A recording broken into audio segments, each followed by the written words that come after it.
وقت جدید کی بات میں ہے کہ حضرت مسلم موعود رضی اللہ تعالیٰ عنہ نے جب یہ پہلی دفعہ تاریخ یہ خطبہ ارشاد فرمایا، میرے ذہن میں ایک تاثر چلا آ رہا ہے کہ حضور نے فرمایا تھا کہ جو معلمین ہوں گے وقف کریں گے ان کا ڈائریکٹ میرے ساتھ رابطہ ہوگا اور وہ میری ہدایات پہ کام کریں گے، اور دور دراز علاقوں میں، دیہاتوں میں، جنگلوں میں وہ ایک خدا رسیدہ انسان بنیں گے. ذہن ایک تاثر ہے، مجھے ڈیفینیٹ نہیں ہے. تو اس حصے پہ مجھے لگتا ہے کہ اس واقعہ کے یہ کب ہوئی تھی تحریک 58 میں؟ ہاں 57 کے اینڈ پہ غالباً ہوئی تھی. ہاں میں بتاتا ہوں.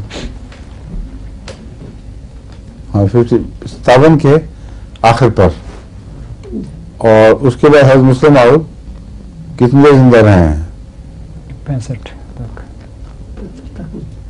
پھر آپ نے کیوں ایسا نہیں کیا جس طرح آپ کہہ رہے ہیں؟ اس کا مطلب یہ ہوتا ہے جب ایک تحریک چلائی جاتی ہے تو آغاز میں عام نگرانی سے بڑھ کر نگرانی کی ضرورت پڑتی ہے، اور براہ راست نگرانی اس لیے ضروری ہے تاکہ جماعت میں وہ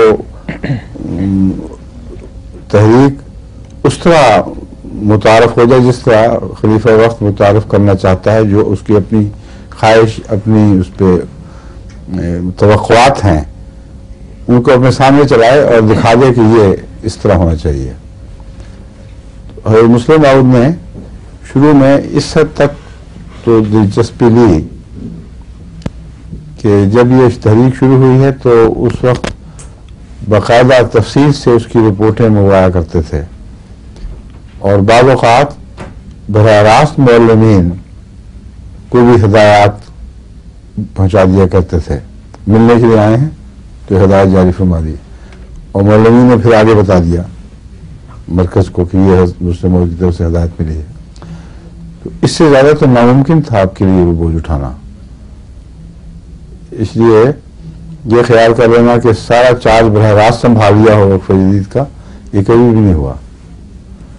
اور جب نہیں ہوا تو اس خطبے کے تاثرات کے متعلق دو باتوں میں سے ایک ہے، یا تو خواہش تھی مگر مجبوری سے پوری نہیں کر سکے، یا اس خواہش کا یہ مطلب نہیں تھا کہ ناظم وقف جدید کی طرح سارے کام خود سنبھال لیں، بلکہ نسبتاً زیادہ ذاتی نگرانی کا ایک ادعا تھا، ایک خواہش تھی جس سے آپ نے جس حد تک ہو سکا پورا کیا. سمجھے؟ باقی ولی اللہ بنانا تو کسی کا کام نہیں ہے سوائے اللہ کے.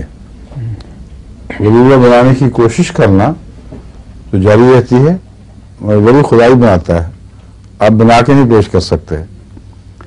ان واقفین میں سے جو ہمارے پاس آئے کئی ایسے تھے جن کے متعلق انسان جہاں تک انسانی علم کام کرتا ہے کہہ سکتا تھا کہ یہ ولی اللہ ہے.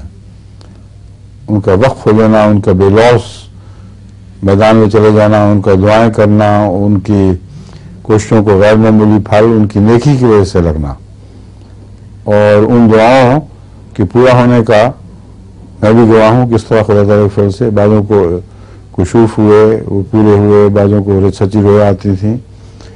تو یہ نہیں کہ وہ خالی سی تحریک اس سے، مگر وقف کے شوق میں بہت سے نوجوان آئے جو ٹھہر بھی نہیں سکے، جو عہد بھی پورا نہیں کر سکے، بکھر گئے.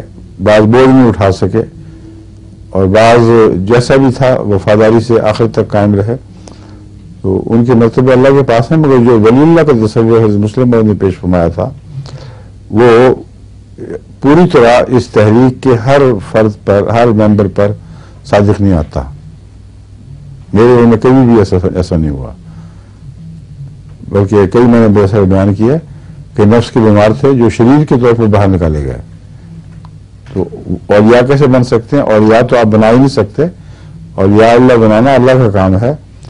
خلیفہ وقت کا اتنا کام ہے کہ تحریک کرے اور توجہ دلائے، اور وقف جدید کا کام تھا کہ ان کی نیکی، ان کے تقویٰ پر نظر رکھے بجائے اس کے کہ میں صرف ظاہری علم پر زور دے. سمجھ گئے؟